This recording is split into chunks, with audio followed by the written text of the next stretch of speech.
Hi guys, welcome to a review of the Nike Zoom Vaporfly 4% Flyknit after 100 miles.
Here they are, the Nike Zoom Vaporfly 4%. This is the original bright crimson and ice blue colorway, released over here in October 1st, 2018. So these consist of a Flyknit upper with the Zoom X midsole. There have been about 4 versions of the Vaporfly 4% Flyknit released now. This first version, the bright crimson and ice blue. There's also a royal blue version which came out earlier in 2019 along with the Outsole Vaporfly 4% colorway. Nike have released a brand new colorway of the Vaporfly 4% which is only available here in the UK, which is of bright crimson and sapphire, and that came out about 2 weeks ago, so about midway through March. Hopefully we will see a release of the white Echidna colorway of the Vaporfly 4% Flyknit later on this year in the UK. Hey guys, and welcome back to the channel. Hope you've been enjoying the videos recently. Please hit the subscribe button if you have, and I appreciate all of your comments down below. Now, onto the Nike Zoom Vaporfly 4% Flyknit. I'm going to give you my pros and cons of the shoe and my kind of overall feelings after 100 miles. Okay, so first up, pros of the shoe. I found it incredibly easy to get a fast cadence and pace within this shoe. It does push you forward, it propels you forward. It's a very exhilarating shoe to run in. As you know, I've run about 200 miles in the Nike Zoom Flyknit. That's a similar shoe to this, but I would suggest that there are some quite significant differences as well. It certainly feels like a sort of like a sister or like a sort of cousin shoe to the Vaporfly 4%. So in terms of getting up to pace, it's incredibly easy. It feels easy. When you start running in this shoe and hit your kind of top level or 90% kind of threshold, you really feel like you're flying. Another major pro of this shoe is that of not needing as much recovery time after a run. I found that this shoe leaves my legs feeling great, my feet feeling great.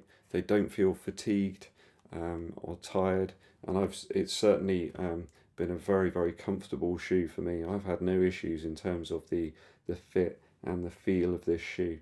I think perhaps where I've been training an awful lot in the Zoom Flyknit, that's given my foot kind of some experience perhaps with this Flyknit upper, and it does feel at home within this shoe.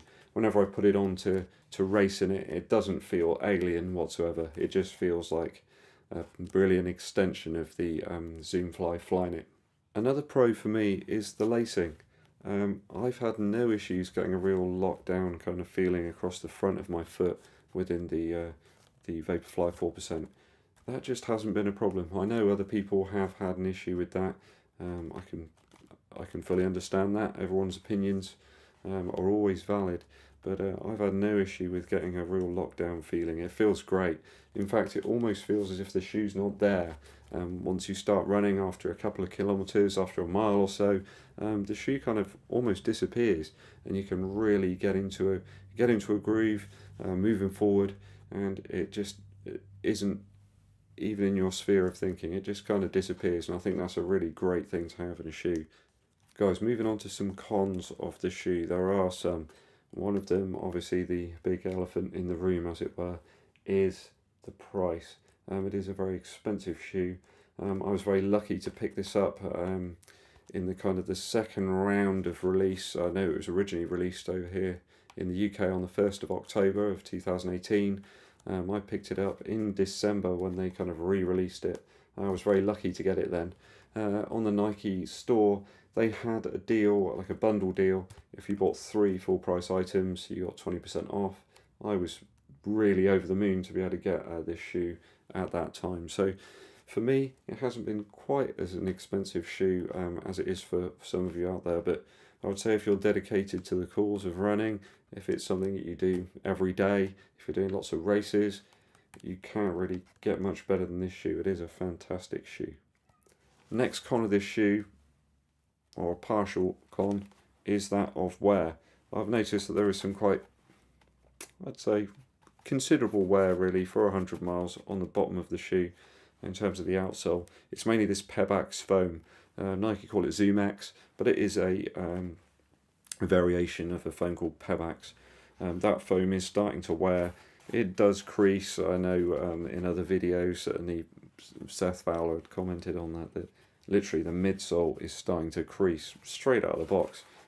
This shoe's done, 100 miles, so there is some creasing there, but I'd fully expect that. It isn't quite so bad on the outer side here, but you're going to get some wear on it. I'd suggest though that I'm still going to get another 150, maybe 200 miles out of this shoe if I take some care of it. Another con, not so much for me, but it could be for you guys.